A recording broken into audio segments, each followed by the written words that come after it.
اچھا جی، ماشاءاللہ آپ لوگوں کے پیپر بھی امید ہے خیریت سے ہوئے ہوں گے۔ اور آج ہم نے سورت آل عمران شروع کرنی ہے۔ وہ کل بھی تھوڑا سا نیٹ کا مسئلہ ہو رہا تھا، تو کلاس جو ہے وہ کنیکٹ نہیں ہو پا رہی تھی، تو بس وہ پھر بھائی خالد خان صاحب سے رابطہ کیا تو انہوں نے ماشاءاللہ فوراً سے جو ہے وہ مسئلہ حل کر دیا۔ چلیں جی، بسم اللہ الرحمن الرحیم۔ ہم نے سورہ آل عمران سے جو ہے وہ سبق شروع کرنا ہے۔ تو یہ قرآن کریم کی چونکہ پہلی سورت سورہ فاتحہ ہے، اور دوسری سورت سورہ بقرہ ہے، اور تیسری سورت جو ہے وہ آل عمران ہے، ٹھیک ہے۔ تو اب جو ہے اس سورت کے اندر ویسے جو عمومی طور پر بیان ہوا ہے وہ کفار کے ساتھ معاملات کے حوالے سے اور جہاد کے حوالے سے بیان ہوا ہے اس صورت کے اندر، ٹھیک ہے۔ اچھا جی، اب میں پڑھتا جاتا ہوں، ایک ایک دو دو آیتیں ہم حل کرتے جائیں گے انشاءاللہ العزیز۔ الف لام میم۔ الف لام میم یہ حروف مقطعات میں سے ہے، اور آپ لوگ جانتے ہیں کہ جو حروف یعنی ایسے یعنی الفاظ ہوں جو متشابہات میں سے ہوں، تو ظاہر ہے کہ ان یعنی حروف مقطعات کے بارے میں ہمارا یہ عقیدہ ہے کہ اللہ اور رسول ہی بہتر اس کے معانی وغیرہ کو جانتے ہیں، چونکہ یہ ایک راز ہے، اور جو اللہ اور رسول ہی جانتے ہیں، ٹھیک ہے۔ آگے جی، اللہ لا الہ الا هو الحی القیوم۔ آپ جانتے ہیں کہ اچھا یہ جو ظاہر ہے کہ کسی مصلحت کے تحت ہی یہ راز رکھا ہے، ایسے ہی ہے نا؟ تو اس لیے جو ہے اس کی جو تفصیل ہے یا ایسی جو متشابہات قرآنیہ ہیں ان میں زیادہ نہیں لگنا چاہیے، ٹھیک ہے، کہ بھئی ان کا معنی کیا ہے اور کیا ہوگا۔ بس جو ہے یہی عقیدہ رکھنا چاہیے کہ اللہ اور اس کے رسول صلی اللہ علیہ وسلم کے درمیان ایک راز ہے، ٹھیک ہے۔ اچھا جی، وہی بہتر اس کا معنی جانتے ہیں۔ اچھا جی، آگے اللہ لا الہ الا هو الحی القیوم کے پہلے لفظی ترجمہ دیکھیے گا۔ اللہ اللہ تعالی، لا نہیں، الہ معبود، الا ہوا اس کے سوا، الحی الحی ہمیشہ زندہ، القیوم تھامنے والا، ٹھیک ہے۔ تو جو ہے یعنی اللہ تعالیٰ کی ذات ایسی ہے جو کیا ہے، ہمیشہ زندہ ہے اور تھامنے والا ہے۔ اچھا جی، تو یہ تھا لفظی ترجمہ۔ با محاورہ ترجمہ سنیے گا کہ اللہ لا الہ الا هو الحی القیوم، اللہ تعالیٰ وہ ہے کہ اس کے سوا کوئی معبود نہیں، وہ ہمیشہ زندہ ہے، سارے عالم کو قائم رکھنے والا ہے، سارے عالم کو کیا کرنے والا ہے، قائم رکھنے والا ہے۔ اچھا جی، اگلی آیت ذرا سنیے گا کہ نزل علیک الکتاب بالحق مصدقا لما بین یدیہ وانزل التوراۃ والانجیل۔ اصل میں نا کہ یہ جو دو آیات ہے نا، ان دو آیات کے اندر ہوا یہ کہ نجران کے نصارہ وہ جو ہے آپ صلی اللہ علیہ وسلم کے پاس آئے اور مناظرہ کرنے کے لیے، کیا کرنے کے لیے، مناظرہ کرنے کے لیے۔ تو وہ لوگ یہ کہتے کہ عقیدہ تثلیث کی انہوں نے بات کی، ٹھیک ہے۔ تو عقیدہ تثلیث کی جب انہوں نے بات کی تو اللہ کے نبی صلی اللہ علیہ وسلم نے انہیں جو ہے ایسی دلائل کے ساتھ جو ہے اس کا جواب دیا، اور عقیدہ تثلیث کو باطل ثابت کیا، اور یہ آیتیں جو ہیں رسول اللہ صلی اللہ علیہ وسلم نے ان کے سامنے پڑھی، ٹھیک ہے۔ تو جس سے کیا ہوا کہ یہ دو آیتیں ایسی ہیں کہ ان سے جو ہے اللہ تعالیٰ کی توحید اور اللہ تعالیٰ کی ذات کے حوالے سے تفصیل سے جو ہے وہ ذکر ہوا۔ تو اللہ کے نبی صلی اللہ علیہ وسلم نے ان دو جو ہے آیتوں کا یعنی ذکر کیا جس سے توحید ثابت ہوتی ہے، اور پھر نزل علیک الکتاب بالحق، اس سے جو ہے اس بات کا اس بات فرمایا کہ ایسا نہیں کہ یہ صرف اسی جو ہے قرآن مجید میں ہی عقیدہ توحید بیان ہوا ہے اللہ تعالیٰ کی ذات کے حوالے سے، بلکہ اس سے پہلے جو کتابیں نازل ہوئیں ان میں بھی جو ہے اس عقیدے کو بڑی تفصیل کے ساتھ بیان کیا گیا ہے۔ تو اس پر وہ جو ہے کیا ہو گئے، وہ لاجواب سے ہو گئے۔ اچھا جی، اب سنیے گا کہ نزل علیک الکتاب بالحق مصدقا لما بین یدیہ وانزل التوراۃ والانجیل، نزل اس نے اتاری علیہ آپ صلی اللہ علیہ وسلم پر الکتاب کتاب بالحق حق کے ساتھ، مصدقا تصدیق کرنے والی، لما اس کے لیے جو بین یدیہ اس سے پہلے، وانزل اور اس نے اتاری التوراۃ تورات والانجیل اور انجیل، ٹھیک ہے۔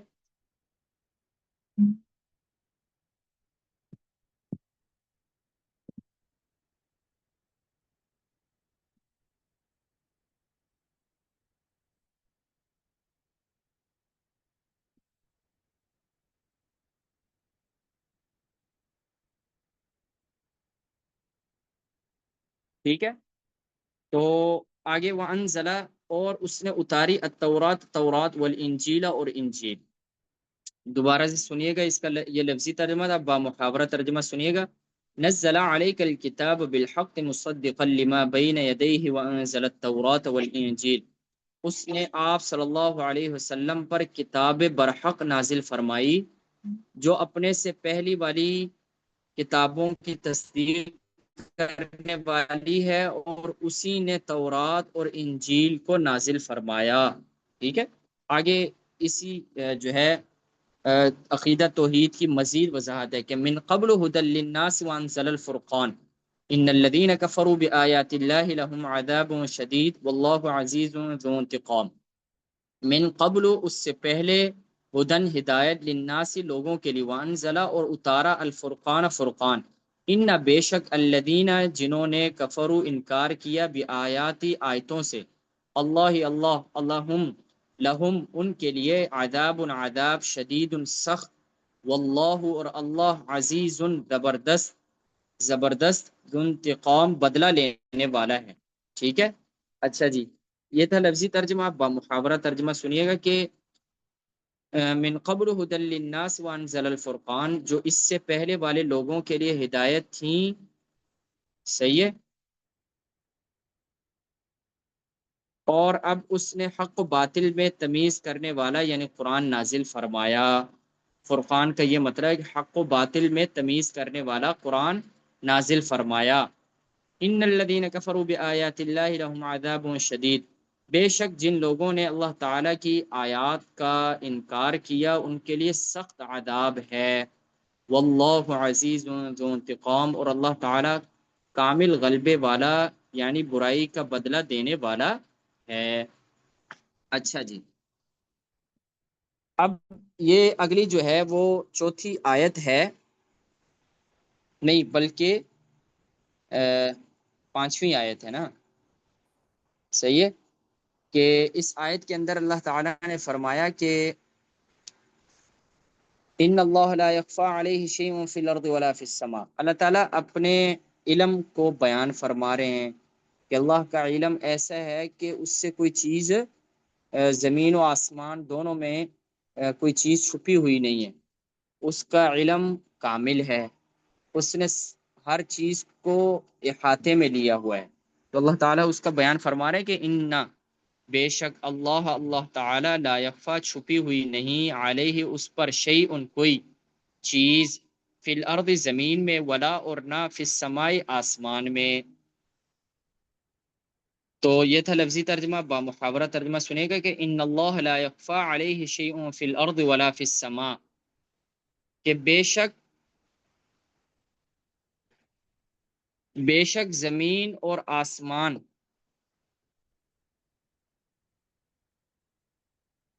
ایک کدھر چلا گیا،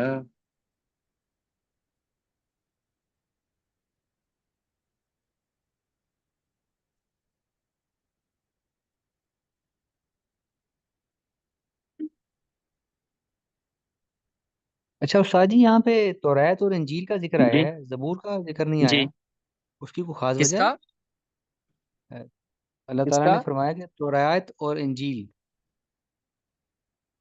توریت اور انجیل اصل کا میں نا، ذکر آیا ہے، زبور کا نہیں آیا۔ ہاں، زبور کا نہیں آیا۔ اصل میں نا دیکھو، جو اس وقت جو لوگ موجود تھے نا، وہ عیسائی تھے یا یہودی تھے؟ سمجھ آئی کہ نہیں آئی؟ ٹھیک ہے۔ یعنی یہ دو قسم کے لوگ تھے، تو اللہ تعالیٰ نے عموماً انہی کا ہی جا بجا ذکر فرمایا ہے۔ سمجھ آئی کہ نہیں آئی؟ تو ظاہر ٹھیک۔ ہے کہ وہ یہودی جو ہے وہ تورات کو مانتے تھے، اور عیسائی جو ہے وہ نصارہ کو مانتے ہیں۔ اور ان کی کتابوں میں بھی، یعنی تورات اور انجیل میں بھی، اللہ تعالیٰ کی وحدانیت، توحید، اس چیز کا ذکر موجود ہے اور ہم، موجود تھا۔ تو جو ہے، اس لیے جو ہے اللہ نے یہ فرمایا کہ یہ جو کتاب میں نے نازل فرمائی، یہ کوئی ایسی کتاب نہیں ہے کوئی اس میں کوئی انوکھی بات ہو، بلکہ یہ تو جو اس سے پہلے کتابیں نازل ہوئیں ان کی تصدیق کرنے والی ہے۔ یعنی اس میں جو مضامین بیان ہوئے ہیں توحید سے متعلق، اور جو ہے اللہ تعالیٰ کی ذات اور صفات سے متعلق، تو انہی کی مزید یہ جو ہے یوں کہہ لیں کہ وضاحت ہے، اور اسی کی تصدیق کرنے والی ہے۔ تو جو ہے اس پر کیا ہوئے کہ وہ لوگ جو ہے وہ خاموش ہو گئے۔ اچھا جی، یہ آیت ہو گئی، ان اللہ لا یخفی علیہ شیء فی الارض ولا فی السماء، بے شک زمین اور آسمان کی کوئی بھی چیز اللہ تعالیٰ سے پوشیدہ نہیں۔ اچھا جی، آگے اللہ تعالیٰ نے نا اپنی قدرت کاملہ کو اگلی آیت کے اندر جو ہے بیان فرمایا ہے۔ اللہ تعالیٰ اس آیت کے اندر فرما رہے ہیں کہ انسان کو ماں کے پیٹ میں کس طرح جو ہے بنایا، ان تین جو اندھیروں میں جو ہے اللہ تعالیٰ نے اس انسان کو جو ہے رکھا اور اس کی پرورش کی۔ تو جو ہے اللہ تعالیٰ اس آیت کے اندر اس چیز کا بیان فرما رہے ہیں کہ هو الذی یصورکم فی الارحام کیف یشاء، ہوا وہی ہے الذی جو کہ یصورکم تمہاری صورت بناتا ہے، فی میں الالحامی شکم مادر، ٹھیک ہے، کیفا جیسے، یشاء وہ چاہے، لا الہ الا هو العزیز الحکیم، لا الہ نہیں معبود الا ہوا اس کے سوا، العزیز زبردست، الحکیم حکمت والا۔ کہ اللہ تعالیٰ فرما رہے ہیں کہ کس طرح اللہ تعالیٰ نے تمہاری صورت کو اس ماں کے پیٹ میں بنایا، بطن مادر میں بنایا، صحیح ہے کہ، اور ایسی یعنی صنعت کاری فرمائی ہے کہ اربوں خربوں انسان جو ہے پیدا ہو چکے ہیں، ایک کی صورت دوسرے کے ساتھ نہیں ملتی، ایسی نہیں ملتی کہ پہچان نہ کیا جا سکے۔ تو اللہ کی ذات ایسی ذات ہے کہ زبردست حکمت والی ذات ہے۔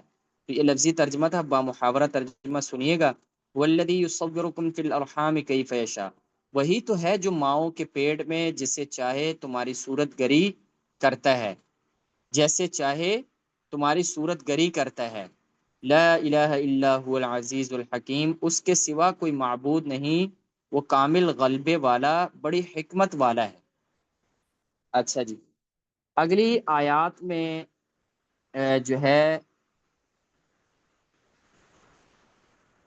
صحیح ہے، اگلی آیت کے اندر اللہ تعالیٰ نے، چونکہ وہ نجران کے جو عیسائی آئے تھے نا، ان سے آپ صلی اللہ علیہ وسلم کی مذہبی گفتگو ہوئی، تو انہوں نے کیا کیا کہ انہوں نے اپنا جو عقیدہ تثلیث ہے، یعنی حضرت عیسیٰ علیہ السلام کو اللہ ماننے کا، جو انہوں نے کہا کہ خدا ہے، اس کو ثابت کیا ان الفاظ سے جو متشابہات ہیں، یعنی کلمت اللہ، روح اللہ، ان جیسے الفاظ کے ذریعے سے ان جو جو وہ لوگ عیسائی آئے تھے مناظرین، انہوں نے جو ہے ان جیسے الفاظ کے ذریعے سے اپنا جو ہے وہ عقیدہ تثلیث ثابت کرنے کی کوشش کی، ٹھیک ہے۔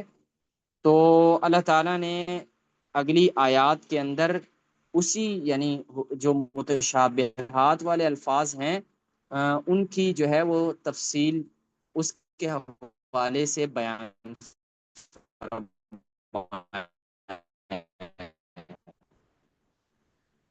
چونکہ وہ جو ہے آپ صلی اللہ علیہ وسلم سے انہوں نے جو ہے مذہبی گفتگو شروع کر دی تھی، تو اللہ کے نبی صلی اللہ علیہ وسلم نے دلائل کے ساتھ اور استدلال فرما کر جو ہے عقیدہ تثلیث کو باطل ثابت کیا، اور جو روح اللہ اور کلیمت اللہ جیسے الفاظ انہوں نے ذکر کیے تو ان کا رد فرمایا کہ ان الفاظ، یہ جو ایسے الفاظ ہیں، یہ اللہ اور رسول ہی ان کو بہتر ان کے معنی جانتا ہے، اور یہ ایک راز ہے اللہ اور رسول کے درمیان کیا ہے، ایک راز ہیں ایسے جو متشابہات والے الفاظ ہیں۔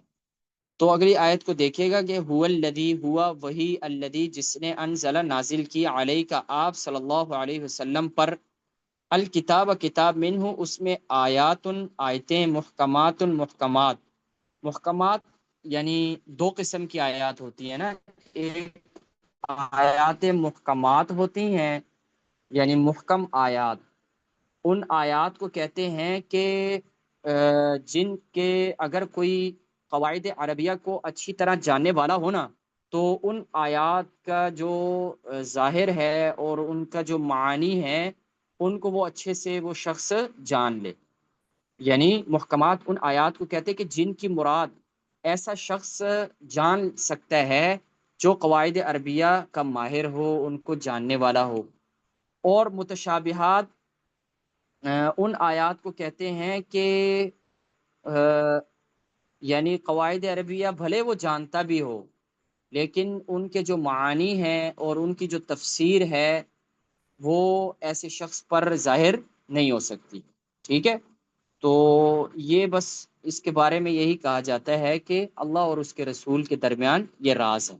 تو اللہ تعالیٰ فرماتے ہیں هو الذی انزل علیک الکتاب منہ آیات محکمات، ہوا وہی، الذی جس نے، انزل نازل کیا، علیہ کا آپ صلی اللہ علیہ وسلم پر، الکتاب کتاب، منہ اس میں، آیات آیتیں، محکمات محکمات، ہننا وہ، ام الکتاب کتاب کی اصل ہیں، کیا ہیں؟ اصل ہیں، یعنی وہ کتاب ایسی، یعنی اچھا پہلے لفظی ترجمہ دیکھ لیں پھر اس کی تفصیل میں بتاتا ہوں کہ ام الکتاب کتاب کی اصل، و اخر اور دوسری، متشابہات متشابہات، فَأَمَّا الَّذِينَ پس جو لوگ فی میں قلوبہم ان کے دل زیغن ٹیڑھا پن، فیتبعون تو وہ پیروی کرتے ہیں، ما تشابہ جو متشابہات ہیں گمراہی، وابتغاء اور ڈھونڈنا، تأویل ہی اس کا مطلب، وما یعلم اور نہیں جانتا، تأویلہ اس کا مطلب، الا سوائے، اللہ تعالی، والراسخون اور مضبوط، فی العلم علم میں، یقولون وہ کہتے ہیں، آمنا ہم ایمان لائے، بھی اس پر، کل سب، من عند ربنا ہمارے رب کی طرف سے، وما یذکروا اور نہیں سمجھتے، الا مگر، اولو الالباب عقل والے۔ اچھا جی، یہ جو لفظ استعمال ہوا ہے نا ام الکتاب، کہ اس کا مطلب یہ ہے کہ ساری تعلیمات کی جو اصل ہے وہ یہی آیات ہیں، یعنی جو محکمات آیات ہیں نا یہ یعنی تعلیمات کی اصل اور بنیاد ہے، یہی اصل ہیں، یہی اصول ہیں ایسی آیات، کیونکہ ان کے جو معنی اور مفاہیم ہیں وہ جو ہے وہ انسان کی سمجھ میں بھی آ جاتے ہیں اور ہر قسم کی اشتباہ سے وہ کیا ہیں، پاک ہیں، ٹھیک ہے؟ تو اللہ تعالیٰ نے یعنی آیات محکمات کے بارے میں فرمایا کہ ام الکتاب کیا ہے، کیا فرمایا؟ ام الکتاب۔ اچھا جی، تو یہ لفظی ترجمہ ہو گیا، اب با محاورہ ترجمہ سنیے گا استاد جی محکمات کا کہ معنی کیا ہے؟ بتایا تو ہے کہ محکمات یعنی ان آیات کو کہتے ہیں کہ ان کی مراد ایسا شخص بڑے اچھے سے جان سکتا ہے جو قواعد عربیہ کو اچھی طرح جانتا ہو، جن کے معانی اور مفاہیم بڑے واضح ہوتے ہیں، بس صرف انسان اگر قواعد عربیہ کا ماہر ہو تو ان آیات کو وہ اچھے سے سمجھ لیتا ہے۔ تو ایسی آیات جو قواعد عربیہ کے جاننے کی وجہ سے انسان کی سمجھ میں آ جائیں تو اس کو کہتے ہیں آیات محکمات، اور آیات متشابہات ایسے ہیں کہ اگرچہ قواعد عربیہ کا ماہر ہو لیکن ان کے جو معنی اور مفاہیم ہیں، ان کی جو تفسیر ہے، وہ ایسے شخص پر بھی ظاہر نہیں ہو سکتی جو قواعد عربیہ کا ماہر ہو۔ تو امید ہے کہ سمجھ گئے ہوں گے۔ جی ٹھیک۔ اچھا جی، تو اب لفظی ترجمہ ہو گیا، با محاورہ ترجمہ سنیے گا کہ والذی انزل علیک الکتاب منہ آیات محکمات، وہی ہے جس نے آپ صلی اللہ علیہ وسلم پر کتاب نازل فرمائی، اس میں کچھ آیات محکمات ہیں، یعنی دو قسم کی آیات ہیں، آیات محکمات اور آیات متشابہات۔ ان کی تفصیل آ گئی ہے کہ ان میں کچھ آیات محکمات ہیں، ہن ام الکتاب و ہن ام الکتاب، جو کتاب کی اصل بنیاد ہیں۔ تو میں نے آپ کو بتایا کہ ام الکتاب سے کیا مراد ہے، کہ یعنی ساری آیات کی جو اصل ہو، ٹھیک ہے، جو بنیاد ہو، اور ان کے جو معنی اور مفاہیم ہیں وہ ہر قسم کے اشتباہ سے محفوظ ہیں، پاک ہیں۔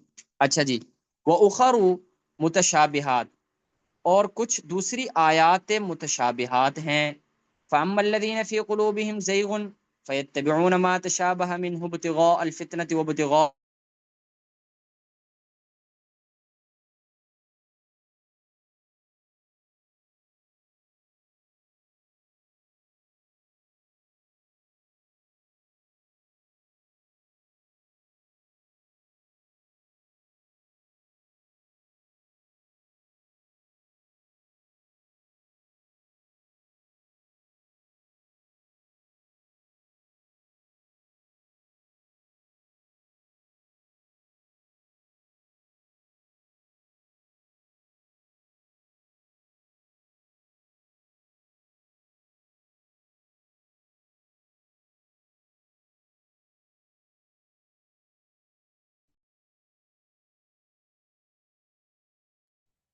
آواز بند ہو گئی۔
ہو گئی ہے بھائی صاحب؟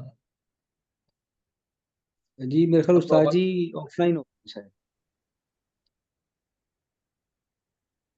انٹرنیٹ کا پرابلم ہو گیا ہوگا بھائی۔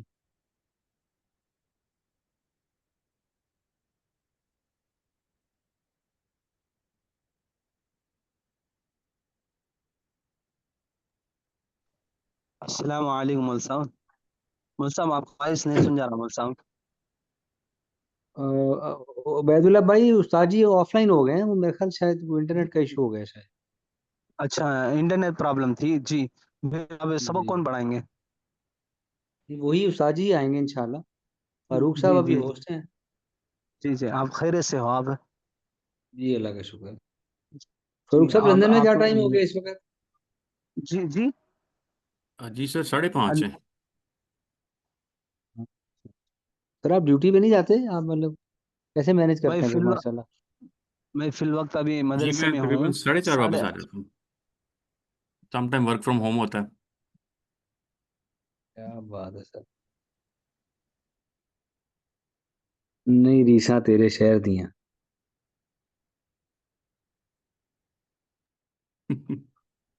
لندن کی بات کر رہا ہوں سر۔ جی سر۔ بھائی صاحب ریکارڈنگ چالو ہے، اگر سے کوئی ہاف کر دے۔ اچھا فاروق صاحب آپ آف کر سکتے ہیں نا، آپ ہوسٹ ہیں۔ جی سر۔ پھر حضرت آنے کے بعد آن کر دو، چالو کر دو.